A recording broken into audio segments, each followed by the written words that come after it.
Welcome back, folks. This is Chris in Central Pennsylvania. The Vendabank scandal. Senecal inciting violence, which led to the burning of over 90,000 hectares of prime farmland in the Free State Northern Cape. 8,000 EFF stormtroopers at Pretoria assembling in violation of lockdown when they demanded that South Africa import the Russian and Chi-Com jabs.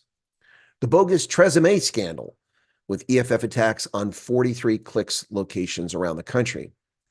Senecal inciting violence, menacing minorities, destroying city infrastructure. Brockenfell stoking racial hatred. Phoenix stoking racial hatred. Endangering life and limb at the State of the Nation address in 2023 by rushing the stage where the President of the Republic was speaking. Brawling at the Gauteng State of the Province address this past Monday. And at the Eastern Cape State of the Province address a day ago. The EFF are little more than the Nazis' SA Sturmabteilung brown shirts, albeit in red prison jumpsuits and stolen valor berets. They are more reminiscent of Ernst Röhm than Martin Luther. Sadly, this hooliganism is attractive to some segments of society. Disaffected South Africans, dumbed down by ANC Bantu education outcomes, far too often find Julius Malema's empty, race-baiting rhetoric attractive because the kleptocratic ANC has betrayed them and South Africa, as well as the liberation struggle. But society cannot survive for long when this passes for discourse and governance. So who are the EFF? Well, they're just a band of contrarian wannabe thieves.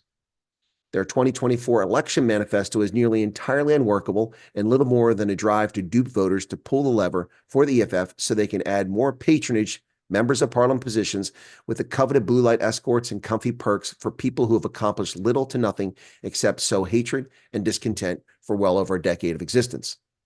Now, the EFF openly tells the world here in their manifesto that they plan to steal land, destroy South Africa's economy with nationalization, cripple the country in debt with handouts like free houses, implement protectionism to make South Africa even less competitive on the world stage, and seek to establish their fanciful nonsense across the entire continent.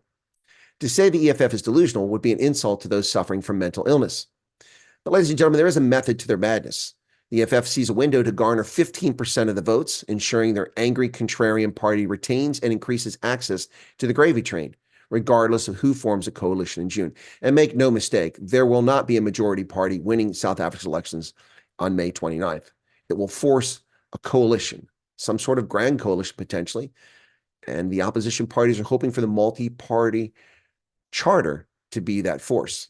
But that looks as if it's a grim hope and not an eventual reality. That means the ANC, probably with 38 to 42% of the electorate, will be looking for partners to form an alliance. Will they form one with the EFF? We will find out.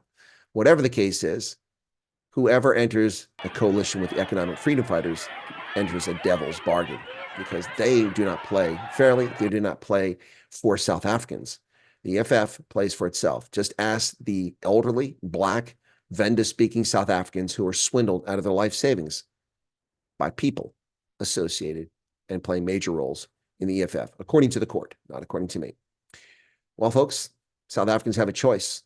Do you turn your back on this band of rabble-rousers, these brown shirts? Look how they behave at political meetings, at governance. And what have they delivered in all the time that they've been in opposition? They promised to build schools. They built nothing. That was out of their own money. They've accomplished nothing. But they are attractive to people who are poorly informed, because the ANC has ensured that most South Africans are poorly educated in their 30 years of Bantu education outcomes. Well, folks, more on the election coming up. We'll keep you in tune with what's happening in South Africa. Be sure to hit the like button, become a subscriber, because we do appreciate that right here on the channel. God bless and have a good day.